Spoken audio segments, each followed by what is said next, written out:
பொதுவாக எல்லாரும் பேச ஆரம்பிக்கும் போது என்னை வாழ வைக்கும்னு ஆரம்பிப்பாங்க. உண்மையிலேயே என்னை வாழ வைக்கும் பத்திரிகை மற்றும் ஊடக நண்பர்களுக்கு என்னுடைய பணிவான வணக்கம். எங்கிருந்து ஆரம்பிக்கிறது, எப்படி ஆரம்பிக்கிறது? இது கொஞ்சம் எமோஷ்னலான பதிவாகவும் இருக்கலாம், தெரியல. ஒவ்வொருத்தருக்கும் ஒரு ஆரா இருக்கும். அது அதாவது ஒரு அவுட்டர் லைன் ஒன்று இருக்கும். எனக்கு அது எப்படி இருக்குன்னா, இந்த மாதிரி விருதுகளால் என்னுடைய வீட்டை அலங்கரிக்கிறதுக்கு நான் அலங்கார பொருட்கள் ஒன்றுமே வாங்கலை. என்கிட்ட இருக்க விருதுகள் மட்டும்தான். நிறைய விருதுகள் இது வரைக்கும் வந்திருக்கு. இப்போ கிடைச்சிருக்க இந்த 10 விருது ரொம்ப பெருமையான, அப்புறம் ரொம்ப என்ன சொல்லுவாங்க, டைம்லி கிஃப்ட்னு வாங்கலை, அந்த மாதிரி இது ஒரு சரியான நேரத்துக்கு வந்திருக்க இந்த 10 விருதுகள். அந்த விருதுக்கு நன்றி சொல்கிறதுக்கு முன்னாடி முதல்ல இந்த வருஷத்தில் இந்த 16லேருந்து 22க்குள்ளே விருது வாங்கியிருக்க அனைத்து கலைஞர்களுக்கும், இயக்குநர்களுக்கும், நடிகர்களுக்கும் எல்லாருக்குமே என்னுடைய மனப்பூர்வமான வாழ்த்துக்கள். அந்த லிஸ்ட்டில் பார்த்தீங்கன்னா, சிறந்த நடிகர்கள் விக்ரம் பிரபு, விஜய் சேதுபதி, ஆர்யா, சூர்யா, அப்படி ஒரு பெரிய லிஸ்ட்டு. இந்த பக்கம் ஜோதிகா, மஞ்சு வாரியர், சாய் பல்லவி, கீர்த்தி சுரேஷ், இயக்குநர்களை சுதா குங்குரா, லோகேஷ் கனகராஜ், இந்த மாதிரி பிரபலமான, இப்போ பிரபலமாக இருக்கிற நிறைய இயக்குநர்கள், நடிகர்களுக்கு நடுவில் பார்த்திபனோட ஃபோட்டோவும் வந்திருக்கு. அதுதான் எனக்கு ரொம்ப பெருமையாக இருக்குது. அந்த பெருமைன்னு சொல்லும்போதே கொஞ்சம் தடுமாற்றமாக இருக்குது எனக்கு. அது என்னென்னா, முந்தா நாள் சினிமாவுக்கு இன்றைக்கி பிரபலமாக இருக்கிறவங்களுக்கு நடுவில் 35 வருஷமாக இந்த ஓட்டத்தில் கலந்துகிட்ருக்கேன் நானும் இருக்கிறது சொல்ல முடியாத ஒரு மகிழ்ச்சி. இது தொடர்ந்து அப்படியே இருக்கணும்னு நான் ஆசைப்பட்றேன். அதாவது விருது பட்டியலில் இல்லை, சினிமாவோட ஓட்டத்தில் நான் இருந்துக்கிட்டே இருக்கணும். அப்படி நான் இல்லாத ஒரு நாள், நான் இல்லாத நாள். இதுக்கு இவ்வளோ எமோஷன் ஆகணுமா? டெஃபினட்டாக அது ஒருத்தருடைய மனநிலையை பொறுத்தது. இன்றைக்கி காலையில் சத்யஜித் ராய் அவர்களுடைய ஒரு ஃபோட்டோ பார்த்தேன். நிமாய் கோஷ் அந்த ஃபோட்டோவை எடுத்திருக்காரு. அவர் பாதை தெரியுது பாருன்ற ஒரு படத்தை அவர் டைரக்ட் பண்ணியிருக்காரு. அந்த சத்யஜித் ராய் புகைப்படத்தில் பால்கனியில் அவர் நடந்து வர மாதிரி அழகான ஒரு பூச்செடிகள்லாம் இங்கே இருக்குது. ரொம்ப எளிமையாக, ரொம்ப அழகாக வாழ்ந்திருக்காரு. ஒரு 100 வருஷம் வாழ்கிறவனுக்கு பேர் ஆயுஷ்மானாக இருந்தால், அதுக்கு மேலேயும் கிட்டத்தட்ட ஒரு 500-600 வருஷம் வாழ்கிறவன் ஒரு கலைஞன். அது எப்படி வாழ்கிறான்னா, அவனுடைய படைப்புகள் மூலமாக தான். இப்போது சத்யஜித் ராய் உயிரோடு இருக்கிற மாதிரி தான் எனக்கு ஒரு ஃபீலிங் இருக்குது.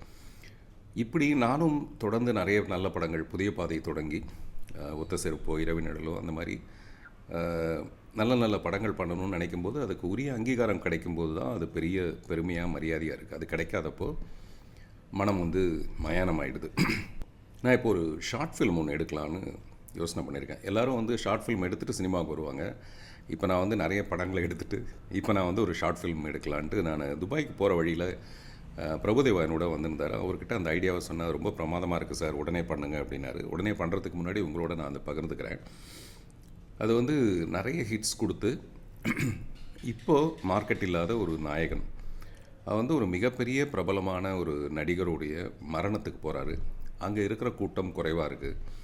அப்புறம் அவர் பீக்கில் இருந்த மாதிரி இல்லை. அவருக்கு மார்க்கெட் போனதுக்கப்புறமேல அவர் ஒரு சராசரியாக ஒரு கேரக்டர் ஆர்டிஸ்ட் மாதிரி மாறிடுறாரு. அதனால் அந்த கூட்டம் அப்படி இல்லை. எனக்கு தெரிஞ்ச மக்கள் திலகம் எம்ஜிஆர் மட்டும்தான் ஒரு உயரிய அந்தஸ்தில் இருந்த ஒரு நடிகராக இருந்து அப்படியே அரசியலுக்கு போய் அங்கே ஒரு உச்சம் பார்த்து அப்படி தான் அவருடைய மறைவு இருந்தது. அது எல்லாருக்கும் நிகழ்கிறது இல்லை.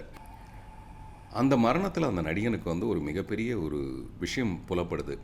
நம்ம ஒரு நேரத்தில் மார்க்கெட்டில் பீக்கில் இருக்கோம், அப்புறமேல மெதுவாக சரிஞ்சு அப்படியே ஒதுங்கி அப்புறம் கேட்பாரற்ற ஒரு நிலைக்கு மாறிடுறோம். மறுபடியும் எப்படியாவது கஷ்டப்பட்டு ஒரு படம் பண்ணணுன்னா, அந்த நாயகன் கஷ்டப்பட்டு ஒரு பெரிய படம், கமர்ஷியல் படம் பண்ணி அதோட மாபெரும் வெற்றி விழா நேரு இண்டோர் ஆடிட்டோரியம் மாதிரி ஒரு இடத்துல ஒரு பெரிய விழா நடக்குது. அதில் அந்த நாயகன் நடந்து வரும்போது அவனுக்கான கிளாப்ஸு, ஆரவாரம், விசில் எல்லாமே பெரிய லெவலில் இருக்குது. அவன் மேடை ஏறி பேசுகிறான். அவன் என்ன சொல்கிறான்னா, என்னுடைய கடைசி நிமிஷம் வரைக்கும் இந்த ஆரவாரமும் கிளாப்ஸும் விசிலும் இருக்கணும்னு ஆசைப்பட்றேன். அது முடியுமான்னு எனக்கு தெரியல. ஆனால் நான் கிரிமினலாக அதுக்கு ஒரு நல்ல யோசனை ஒன்று பண்ணியிருக்கேன்.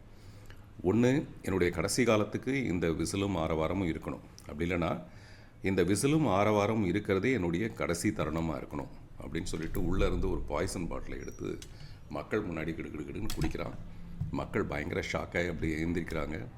அவன் சொல்கிறான், என்னுடைய வாழ்க்கைன்றது உங்களோட தான், அது உங்களோட தான் முடியும்னு ஆசைப்பட்றேன்னு சொல்லிட்டு அப்படியே சுருண்டு விடுறான். கட் பண்ண அப்போலோ ஹாஸ்பிட்டல் மாதிரி அவனுக்கு வந்து ஏகப்பட்ட டியூபுகள் பொருத்தி பல்ஸ் வந்து குறைஞ்சிக்கிட்டே இருக்குது. அப்போலோ ஹாஸ்பிட்டலுக்கு வெளியில் ஒரு பெரிய கூட்டம். தலைவா வா தலைவா, நாங்கள்லாம் இருக்கோம், தலைவா வா தலைவான்னு ஒரு பெரிய ஆரவாரம். மக்கள் தலைவர் எம்ஜிஆருக்கு வந்து அந்த மாதிரி தான் அப்போலோ ஹாஸ்பிட்டலில் இருக்கும்போது வெளியில் ஒரு பெரிய கூட்டம் நின்றுட்டு இருந்தேன். அந்த கூட்டத்தில் நானும் நின்று இருக்கேன். இப்போது அவன் மேலே ரொம்ப அபிமானம் உள்ள ஒரு பெண்மணி, ஒரு இளம் பெண்மணி, அது யாருக்குமே தெரியாத ஒரு காதல். அந்த பெண் உள்ள வரா.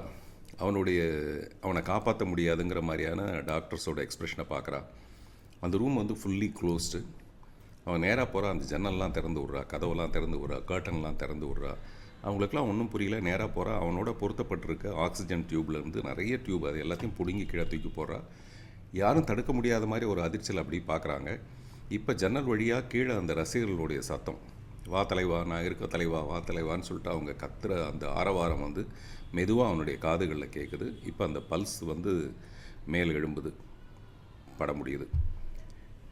இது வந்து நம்ம வேறு என்ன சொல்கிறது, உள்ள கிடக்கு, உள்ள என்னெல்லாம் கிடக்கோ அது எல்லாத்தையும் எப்படி வெளியில் கொண்டு வரதுங்கிற மாதிரியான ஒரு எண்ணத்தில் இந்த மாதிரி ஒரு படம். இது வந்து உண்மையான மனநிலை தான்.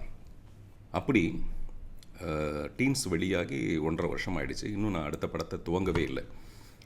நான் வந்து யாரோ ஒரு தயாரிப்பாளரோட சேர்ந்து படம் பண்ணலான்னா, தயாரிப்பாளர்களுக்கு என்ன வேணும்னா கடைசியாக அவர் என்ன ஹிட்டு கொடுத்தாரு, அவர் எவ்வளோ திறமைசாலி அப்படின்லாம் கிடையாது. இதில் நிறைய அவமானங்கள்.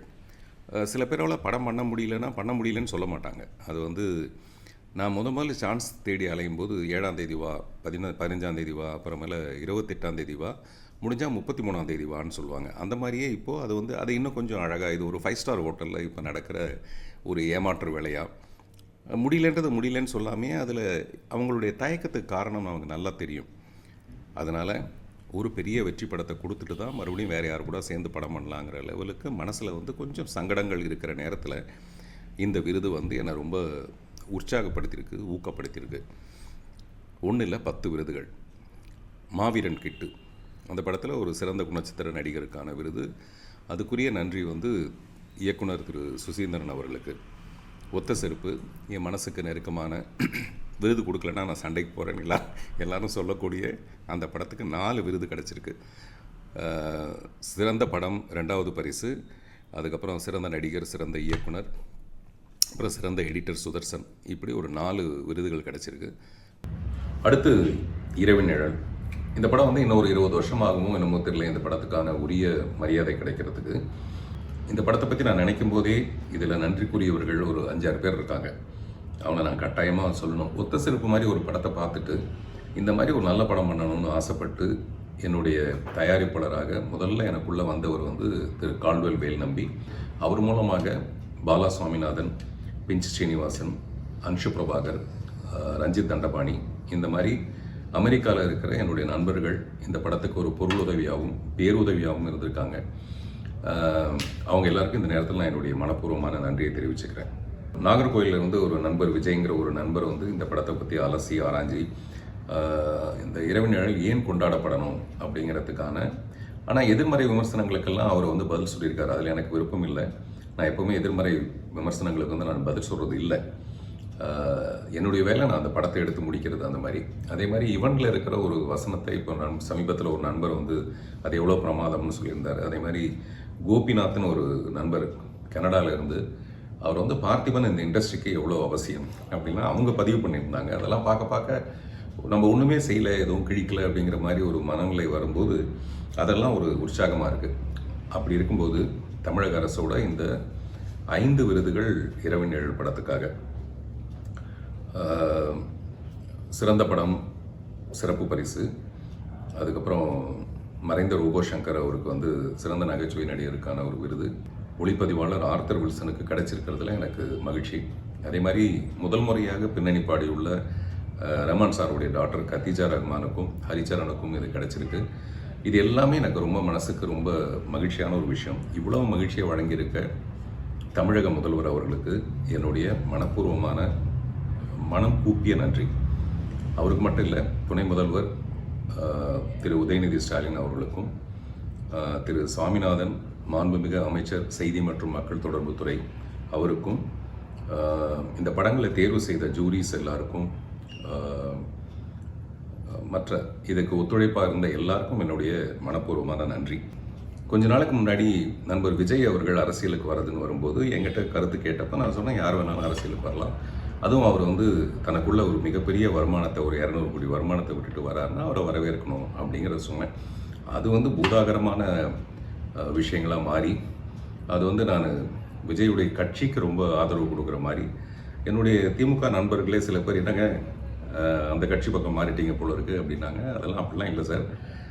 துணை முதல்வரே என்ன சொல்லியிருந்தாருன்னா, இது ஒரு ஜனநாயக நாடு, யார் வேணாலும் அரசியலுக்கு வரலாம்னு சொன்னார். அந்த மாதிரி தான் நானும் சொன்னேன். அதை வந்து தவறாக எடுத்துக்கொள்ளப்பட்டிருக்கு அப்படின்னு விளக்குனேன். இது எதுக்காக சொல்கிறேன்னா, இந்த தமிழக அரசோட விருதுலாம் வரப்போகுது அப்படின்னும் போது என் மனசுக்குள்ளே ஒரு சின்ன சஞ்சலம் ஒன்று இருந்தது. நம்ம இப்படி பேசி அது வந்து வெளியில் எதிர்விதமான எதிர்வினை ஏதாவது உண்டாக்கியிருக்குமோ அப்படிலாம் நான் யோசிச்சுட்டே இருக்கும்போது பார்த்தா இத்தனை விருதுகள் இதுக்கு வந்திருக்கும் போது, அப்படி அவங்க திமுகங்கிற ஒரு கட்சியில் இந்த மாதிரி பாரபட்சங்கள் எதுவுமே அவங்க பார்க்கறதில்ல. இது வந்து நான் கலைஞர்கிட்ட நிறைய விஷயம் உணர்ந்திருக்கேன். திரு சோ அவர்கள் வந்து அவருக்கு எதிர்ப்பாக எவ்வளோ கருத்து சொன்னாலும் சோ வீட்டு திருமணத்தில் முதல்ல போய் நிற்கிறவர் வந்து கலைஞராக இருப்பார். அந்த மாதிரி தான் நமது மாண்புமிகு முதல்வர் அவர்களும் பாரபட்சம்லாம் இல்லாமல் இந்த விருதுகள் வழங்கப்பட்டிருக்குங்கிறத சொல்கிறதுக்காக இந்த விஷயத்த சொல்கிறேன்.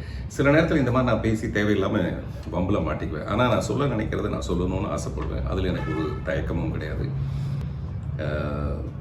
ஊக்கமாகவும் உற்சாகமாகவும் எனக்கு கிடைச்சிருக்க, என்னுடைய சுவாசத்தையே கொஞ்சம் சுவாரஸ்யமாக்கியிருக்க இந்த விருதுகளுக்கு தமிழக அரசுக்கு என்னுடைய மனப்பூர்வமான நன்றி. எப்பொழுதுமே என்னை வாழ்த்தி கொண்டிருக்கும் பத்திரிகை மற்றும் ஊடக நண்பர்களுக்கு என்னுடைய மனப்பூர்வமான நன்றி.